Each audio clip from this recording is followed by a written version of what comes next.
మంచి రెసిపీస్ కోసం cherry chef ఛానల్ని సబ్స్క్రైబ్ చేసుకోండి. హలో అమిగోస్, నేను మీకోసము ఎంతో రుచిగా మరియు ఎంతో సింపుల్గా తయారు చేసుకుని చికెన్ పలావ్ రెసిపీ తీసుకొచ్చాను.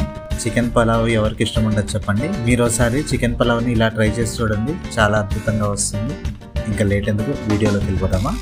ముందుగా మనము చికెన్ని మ్యారినేట్ చేసుకోవాలి. చికెన్ మ్యారినేట్ చేసుకోవడానికి నేను 350 గ్రామ్స్ చికెన్ తీసుకున్నాను. ఇప్పుడు దీనిలో హాఫ్ కప్ పెరుగు యాడ్ చేసుకోండి. అలాగే 2 టేబుల్ స్పూన్ అల్లం వెల్లుల్లి పేస్ట్ యాడ్ చేసుకోండి. అలాగే ఒక కంప్లీట్ నిమ్మకాయని పిండుకొని నిమ్మకాయ రసాన్ని యాడ్ చేసుకోండి. 2 టీ స్పూన్ కారం, 1 టీ స్పూన్ పసుపు, అలాగే 1 నుంచి 2 టీ స్పూన్ వరకు గరం మసాలా యాడ్ చేసుకోండి. ఇప్పుడు తగినంత సాల్ట్ యాడ్ చేసుకుని వీటన్నిటిని కూడా బాగా మిక్స్ చేసుకుని మినిమం ఒక 2 గంటలు ఫ్రిడ్జ్ లో మ్యారినేట్ అయ్యేలా చూసుకోండి. ఇప్పుడు ఒక బిర్యానీ పాట్ తీసుకోండి. ఇందులో 4 టేబుల్ స్పూన్ వరకు ఆయిల్ యాడ్ చేసుకోండి. అలాగే 2 టేబుల్ స్పూన్ వరకు ఘీ యాడ్ చేసుకోండి. ఇలా ఘీ యాడ్ చేయడం వల్ల మంచి ఫ్లేవర్ వస్తుంది. కొద్దిగా హీట్ అయిన తర్వాత 1 టీ స్పూన్ జీలకర్ర యాడ్ చేసుకోండి. ఇప్పుడు బిర్యానీ స్పైసెస్ యాడ్ చేసుకుందాం. 4 నుంచి 5 యాలకులు, 4 నుంచి 5 లవంగాలు, 1 నుంచి 2 దాల్చిన చెక్క, 1 స్టార్ అనిసే, 1 నుంచి 2 నల్ల ఇలాచి, 2 నుంచి 3 బిర్యానీ ఆకుని యాడ్ చేసుకుని ఇవి మంచి సువాసన వచ్చే వరకు మిక్స్ చేస్తూ వేయించాలి.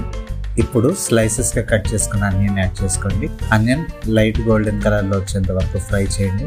వన్స్ ఆనియన్ లైట్ గోల్డెన్ కలర్లో వచ్చినప్పుడు మిరపకాయలు యాడ్ చేసుకోండి. మిరపకాయలు యాడ్ చేసుకుని ఒకసారి మిక్స్ చేసుకుని ఇప్పుడు 1 టీ స్పూన్ అల్లం వెల్లుల్లి పేస్ట్ యాడ్ చేసుకోండి. ఇప్పుడు పచ్చివాసన పోయేంత వరకు వేయించాలి. ఇప్పుడు టమాటాలు యాడ్ చేసుకోవాలి. 2 టమాటాలు అయితే సరిపోతుంది. టమాటాలు యాడ్ చేసుకుని టమాటాలు బాగా మెత్తబడే వరకు దీన్ని మిక్స్ చేస్తూ కుక్ చేయాలి. వన్స్ టమాటా మెత్తబడిన తర్వాత మనం మ్యారినేట్ చేసుకున్నాం కదా చికెన్, అది యాడ్ చేసుకోవాలి. దీన్ని యాడ్ చేసుకున్న తర్వాత బాగా మిక్స్ చేస్తూ చికెన్ బ్రౌన్ అయ్యే వరకు కుక్ చేయాలి. చికెన్ని మనం కుక్ చేస్తున్నప్పుడు చికెన్ అవుట్ సైడ్ నుంచి చూస్తే మనకి లైట్గా బ్రౌనిష్ కలర్ వస్తుంది. చికెన్ బ్రౌన్ అయిన తర్వాత అరగంట సేపు నానబెట్టిన బాస్మతి బియ్యాన్ని యాడ్ చేసుకోండి. నేను గ్లాసుల్లో తీసుకున్నాను. 2.5 గ్లాసులు బాస్మతి బియ్యాన్ని యాడ్ చేసుకున్నాను. యాడ్ చేసుకున్న తర్వాత దీన్ని బాగా మిక్స్ చేయండి. మిక్స్ చేసిన తర్వాత రైస్కి సరిపడా వాటర్ యాడ్ చేయాలి. 2.5 గ్లాసులు బియ్యం తీసుకున్నాను కాబట్టి నేను 6 గ్లాసులు వాటర్ యాడ్ చేసుకుంటున్నాను. 5 నుంచి 6 గ్లాసులతో సరిపోతుంది. నేను 6 గ్లాసులు యాడ్ చేసుకుంటున్నాను.